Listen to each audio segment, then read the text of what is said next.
and welcome to Talking Comics issue 31. I'm back once again at Limited Edition Comics with a enormous range. Huge Thousands range. of comics. So many comics, right?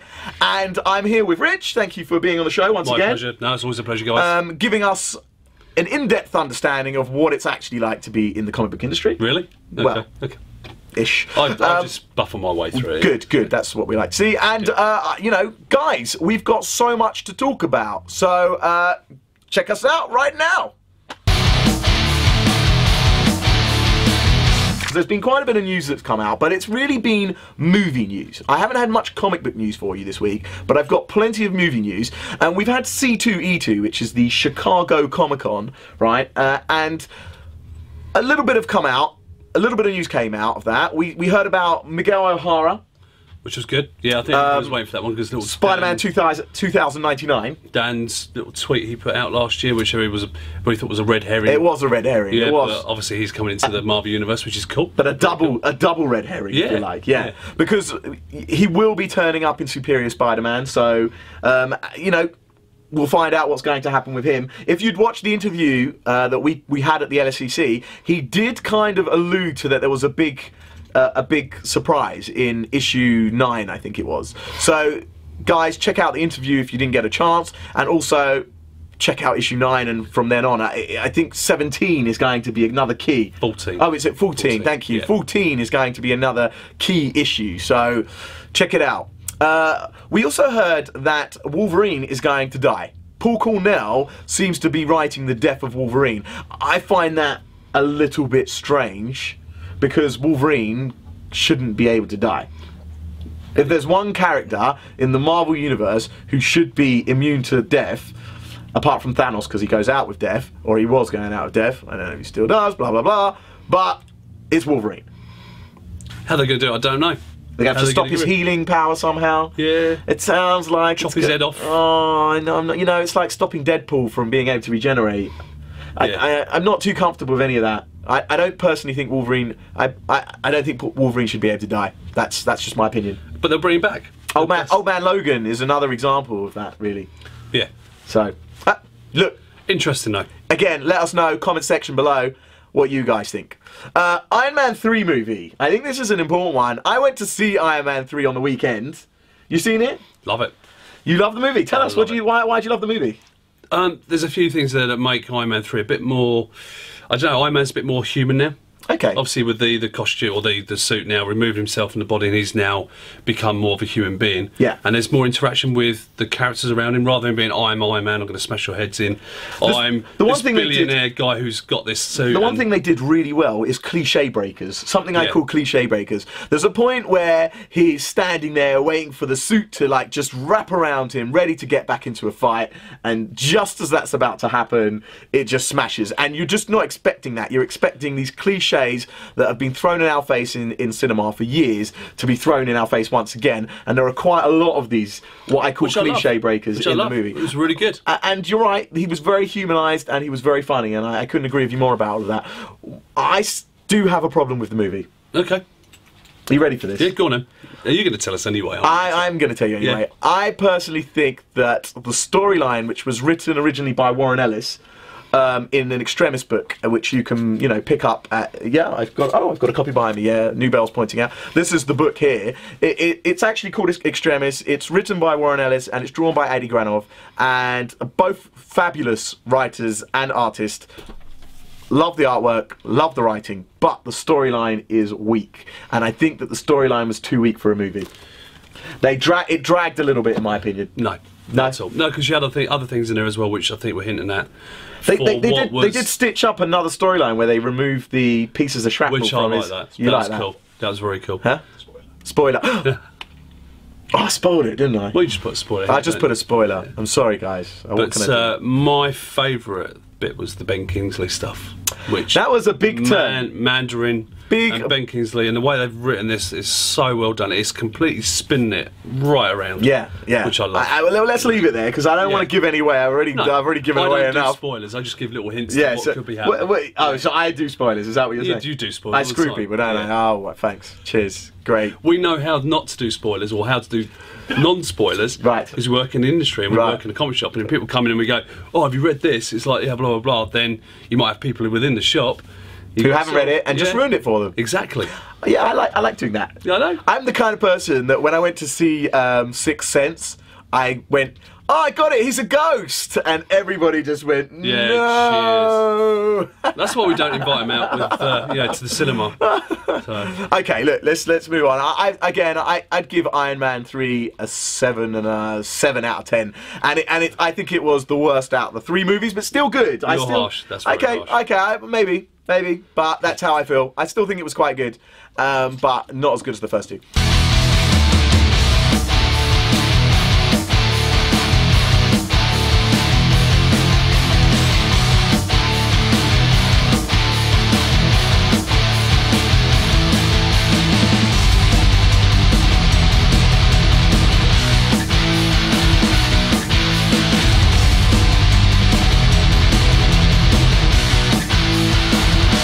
Scarlet Witch and Quicksilver are going to be in the Avengers 2 movie. Love it. Love the idea. I just want to see more Marvel characters being turned introduced. Yeah, absolutely. Yeah, you never know. You could get spin-off movies, couldn't you? Too right. Yeah. Quicksilver's a great character, and Scarlet Witch is one of the most poignant characters the Marvel Universe has ever had.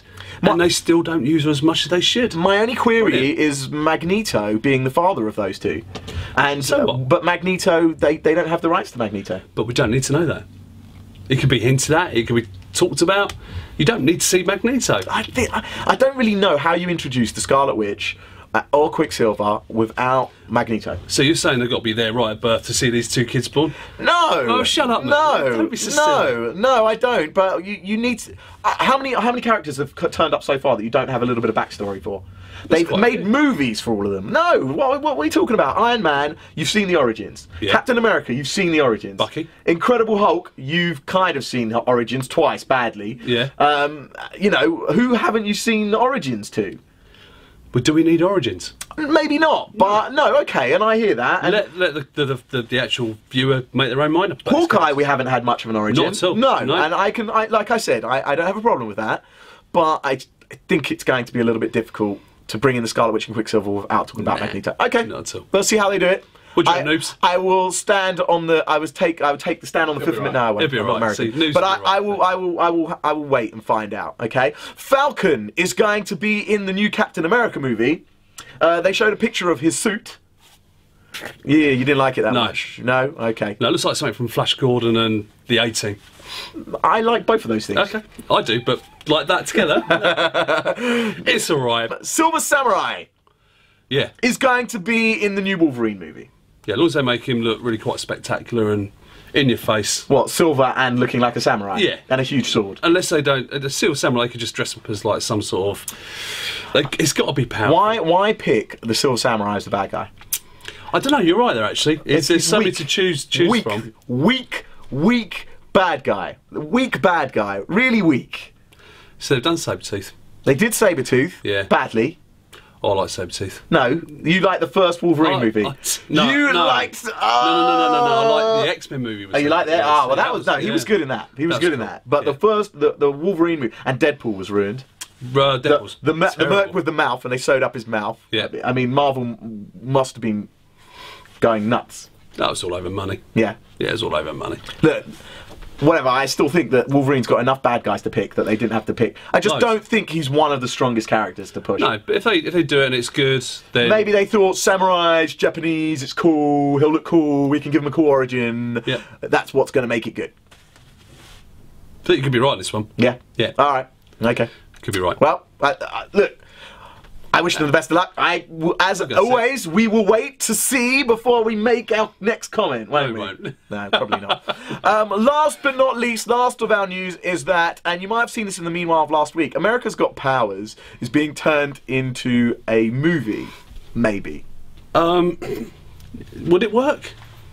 Would America's Got Stanley Powers work? I don't know. If there's anyone who actually likes that comic, could you comment below, because it's not one of my favourites. It's sort of the Running Man meets, I don't know, a game show, isn't it? It's, it's just not. It doesn't do much for me, I'm afraid. I didn't get it. I didn't get it. I thought the writing was good. Jonathan Ross's writing was pretty good. Brian Hitch's artwork is probably some of the best we've seen for a little while. I just don't get the amalgamation. Without getting myself into too much trouble, I don't think Jonathan Ross is too good at the comic book writing. I think he's cool. You like it? No, I like his stuff. Did you like the last stuff he did? Oh, Turf. Yeah, Turf. It was good. It was different. See, my opinion, very wordy. I think it was overwritten hogwash. See, the thing is, I mean, it was a good story. It was overwritten, but there again, good story.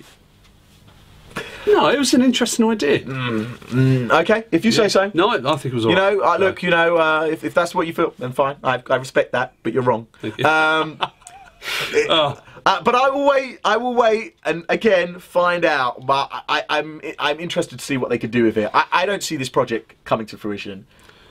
That's my opinion. I don't get the whole. But I wish them the best of luck. I honestly do. I honestly hope that they put it this way: if it get all comes the success out, in the world, just see what it does for comic books again. Yeah, it's great. Yeah, and then we're going to see more TPB sales. We're getting more. Yeah, it's nothing bad can happen out of it. It's only going to be positive for the comic book industry.